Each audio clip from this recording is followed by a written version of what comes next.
Hello, beloved. It's good to be back here on What's Up Wednesday. It is Wednesday, that means, and it's noon, so that means here I am wrestling with, whatever's on my mind this week. As is typical over the last several weeks, what's been on my mind has been this ongoing pandemic, as I suspect it's on many of your minds as well. And so as we begin to enter into another discussion about a different aspect of life in pandemic, I first of all hope you're well, and I hope that as you are watching this video or whenever this video finds you, if you're watching it not live but at another time, I hope that all is well. I hope that you are taking care of yourself and that the world is being kind to you, and I hope that you are well. So, this week I'm thinking about difficult decisions. It seems as though you'd think after 4 months, we've been doing this March, April, May, June. Well, more than 4 months. You'd think after all this time we'd be a little more practiced at it. You'd think we'd have it under control. You'd think we'd know what we were doing by now. And I suppose those are unrealistic expectations for life in a pandemic when nobody really knows all the ins and outs of it. But especially for me, over the last couple of weeks, it feels like the decisions are getting harder. Originally, a lot of the decisions were made for me. I was in a state that closed things down and made some decisions, and I lived within the parameters of those decisions and didn't have to decide too many hard things on my own. I had to decide whether to go to the grocery store or whether to have groceries delivered. Those kinds of things. But for the most part, there weren't a whole lot of really difficult decisions. Even the church that I serve, as the board and I, as in this ministry partnership that we're in, as we weighed how we would proceed and what we would do, we didn't have to decide whether to stay open or not, because that decision was made in our state. It was made for us. And so now that we have more choices, the decisions are harder. They're not any less weighty than they were before. It's just that I wasn't making them before, and for many of us, that's true.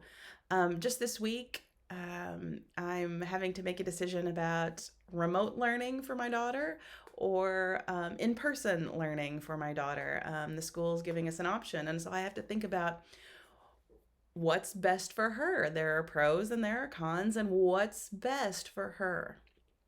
Um, just last week, the board of the church I serve met again, and questioned and wondered and prayed and thought and tried to make the best decision that they knew how to make with the information that we had, and listening to the promptings of where God was leading us, about whether or not to open back up and to have in-person worship, or whether to continue to have online worship. But for all of us in different places and in different experiences, the decisions aren't getting any easier. Whether you're worrying about school, or whether you're wondering about work, or whether you're making decisions on behalf of a church, or whether you're part of the decision making on behalf of a church, whether you're trying to figure out, 4 months is too long not to see this family member or that family member, whether you're trying to figure out how to engage with family or friends, or how to do fellowship and relationship in the age of pandemic, or whether you're trying to figure out how to get away for a while and take a long weekend or take a real vacation. The decisions aren't getting any easier, and so I was wondering, what does it take to make these decisions? And the fact of the matter is, I don't know. I think we all are trying to take in as much information as we can, to the point of overload, and try not to be overloaded by too much information.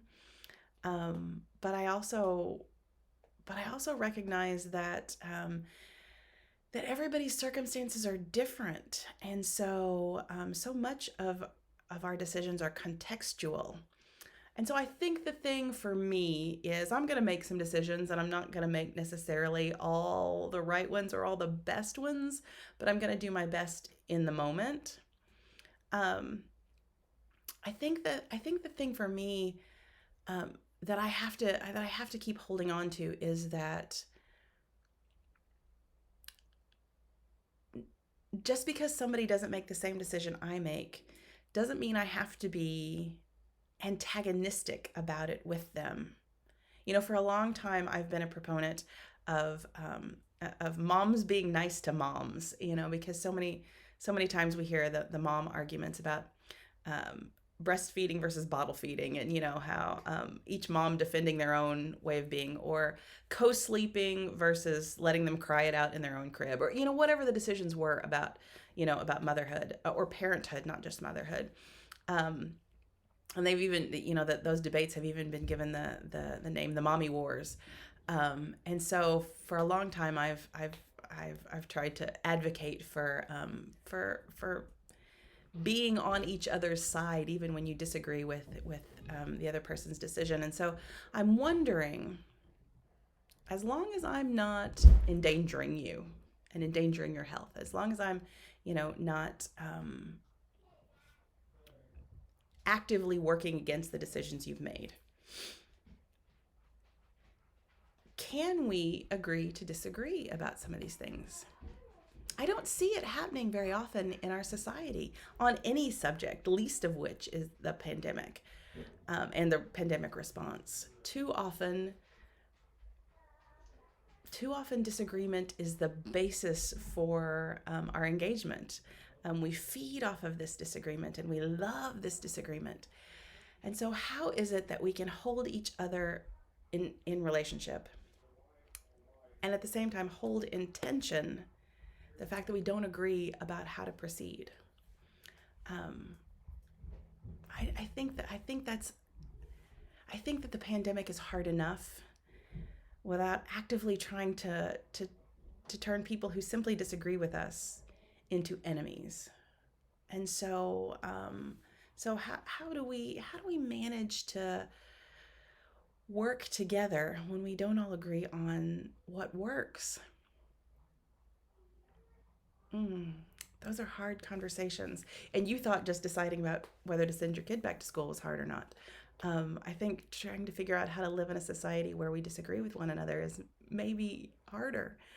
Um, so I'm going to challenge you that for this week. On top of uh, making decisions about whether to go to church, or making decisions about whether or not your child goes to school in person or remotely, or on top of trying to figure out whether or not you're going to go visit people, or whether you're not, you know, yeah, on top of all the other decisions, I want you to think about how you can foster a greater sense of cooperation, even across lines where we disagree. How can you foster a greater sense of cooperation today, in your next encounter, or tomorrow, or all week, or for the rest of the month, or dare I say, for as long as this pandemic lasts? I think it's a noble goal. I think it's a hard goal, but I think it's a noble goal. And so, even as we share information, and even as we debate best practices, can we, at the end of the day, be on the same side? I hope so. But it'll take all of us, it'll take everybody doing their part. Okay, that's enough for What's Up Wednesday. That's enough for you to chew on for this week. If you have questions, comments, or whatever, put them in the comments. If you have thoughts about some topic you'd like me to address, put it in the comments, and I will do my best to address it in coming weeks. But for now, be well, stay safe, and be blessed. See you next time.